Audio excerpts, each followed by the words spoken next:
Hello everyone, welcome back to my channel, or if you're new, welcome. My name is Gladys, or Coffee with Gladys. I do videos where I talk about books, and in today's video, since it's March and my birthday's coming up, I'm going to be doing a what's on my Amazon book wish list. And I have a couple of different books in this wish list, like literally a whole bunch of books, but I decided to just talk about the ones that I'm most excited about and see if maybe you guys like any of them, or maybe if you guys want to add them to your book wish list.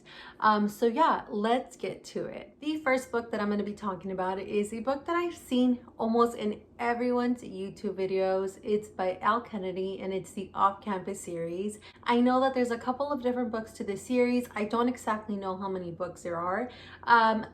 I don't know much about them. Each book has different characters, but I believe at the end of the day, they're all friends or they're all connected some way. So I do believe that it's a college student-based story. I believe it takes place in Canada. I'm not sure about that. And it's hockey players. It's all love stories, contemporary romance, I would say.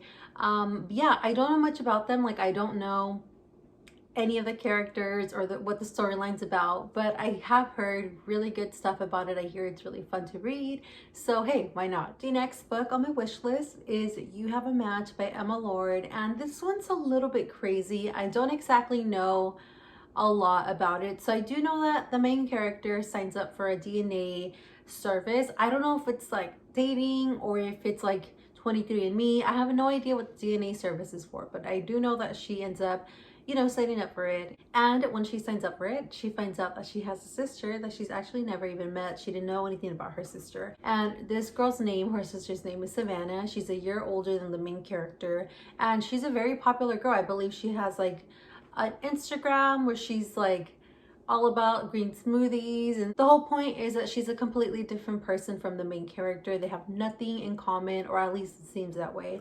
Once her and her sister meet up, they kind of figure out that they really want to find out why her parents gave up Savannah, the older sister.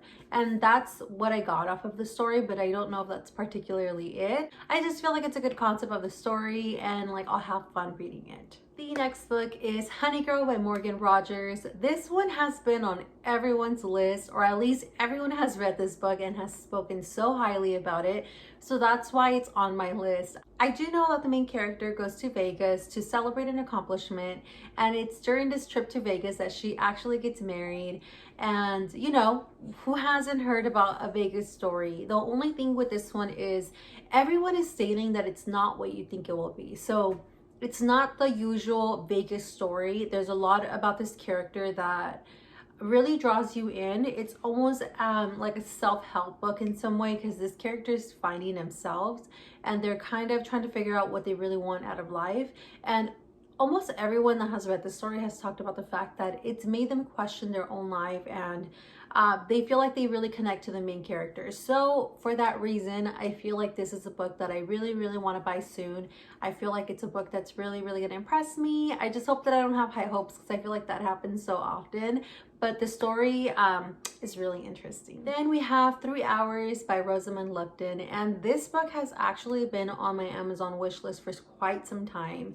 And it actually, I'm kind of like, should I get it? Should I not get it? Like, am I really going to read it? Because of the fact that it has to do with the school that's under siege. So they have a gunman in the school who's, shooting and killing people. And that alone freaks me out. But I do like to watch documentaries and read and kind of figure out what's going on with these people that shoot others. I mean, it's such a sad topic, and I know a lot of people don't like it, and they're kind of like, you're bringing more light to them.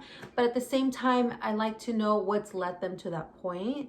And I also really like to read about, I guess, the other person's perspective, people that have lived, and they talk about the experience and how it's affected their life and what could be done to, help them. Because a lot of these people go on to suffer mentally. They suffered something that's completely insane. And, I like to read about that. So this story particularly is told from different perspectives. I do know that it's told from the point of view of the gunman himself. Then we have some of the staff members and teachers, and we have the parents that are waiting outside. Some of the students that are locked in the school, and I don't know, a couple of other people. But I feel like because of the fact that it's told from so many perspectives, that's probably something that I will appreciate a little bit more.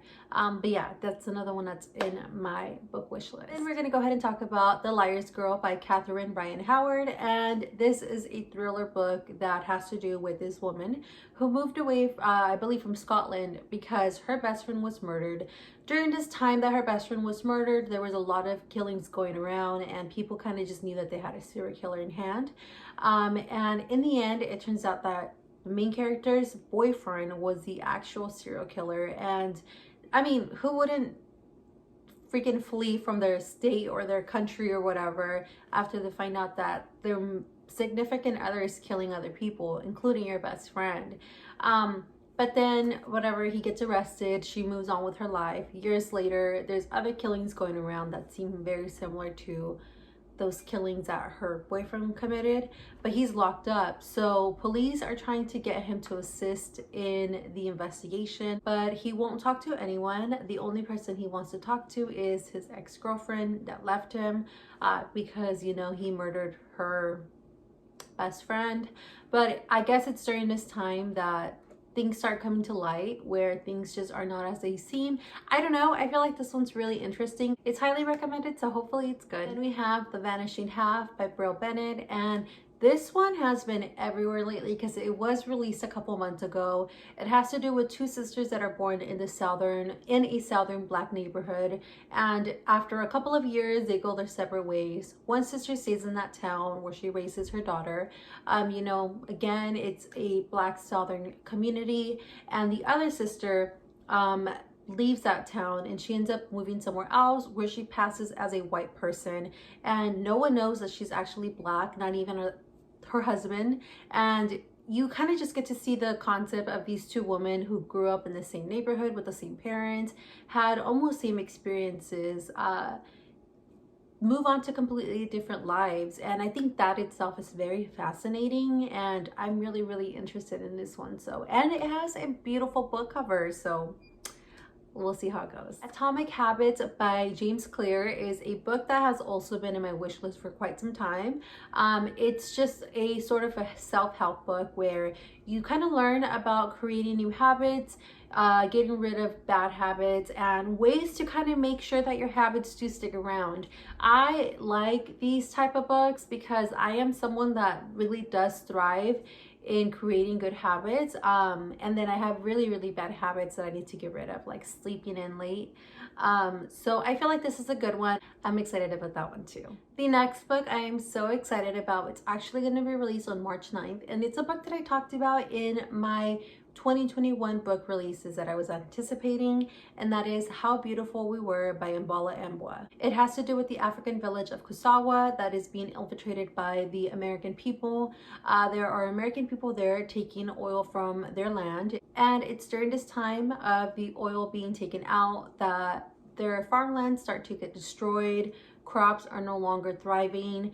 Then we have people dying from their toxic water, and just their land is pretty much getting destroyed by these American people that are trying to sell oil for money. And I mean, you guys, we know this story. How many times have we heard about oil leaking in the ocean, killing, you know, animals? I just feel like it's a book that is definitely going to be knowledgeable and, more than anything, realistic and open our eyes. So I'm really looking forward to this one. The next book is The Guest List by Lucy Foley. I have read a Lucy book before. I read The Hunting Party, and it was a good book. It wasn't my favorite, but it was still, I enjoyed it. It was an enjoyable book. I am excited for this one because I hear it has a lot of good reviews, but I have heard that a lot of her books are pretty similar. You have the concept of the book is pretty much the same. So I just want to read it and see if maybe this one is going to be a little bit better than, you know, The Hunting Party. This one has to do with a wedding. I believe like it's like in a village or a island in Scotland or something like that. I really don't know. And it's during this time of the wedding party happening that someone gets murdered, and it's kind of like a murder mystery thing, which was the same thing with The Hunting Party. But again, I enjoyed The Hunting Party. It wasn't my favorite, but I still really enjoyed a lot of the things that were happening in the book. So hopefully maybe I'll like this one a little bit more. The next book is a little different because I have not read like dystopian supernatural books in quite some time. I think like The Hunger Games was the last time I read something like that. This is a little bit different, and now it's House of Earth and Blood by Sarah J. Maas. In this book we have the character whose friends end up being dead. A lot of the characters are dying, and you know, they end up figuring out that it's this one person. They lock this person up, but even after this person is locked up, all these other people are still dying the same way. So the main character is trying to discover what exactly is going on. Now, I know that in this book we have a couple of different characters like fallen angels, archangels, that kind of world. So I'm not always 100% up to reading those type of books because they're not really up my alley, but I'm always open to trying them out. And I have heard a lot of great things about this book, so why not give it a try? And yes, you guys, that is it for today. Thank you guys so much for watching this video. If you guys have any book recommendations, again, leave them down below in the comment section. I will also link my Amazon book wish list on the description part of this video, so that you guys could see what other books I have in my book wish list. Other than that, you guys, that's it for today. I hope you guys liked this video. Please remember to like, subscribe, and comment down below letting me know what other type of videos you would like to watch or what books you recommend. So I will see you guys next time, and have a great day.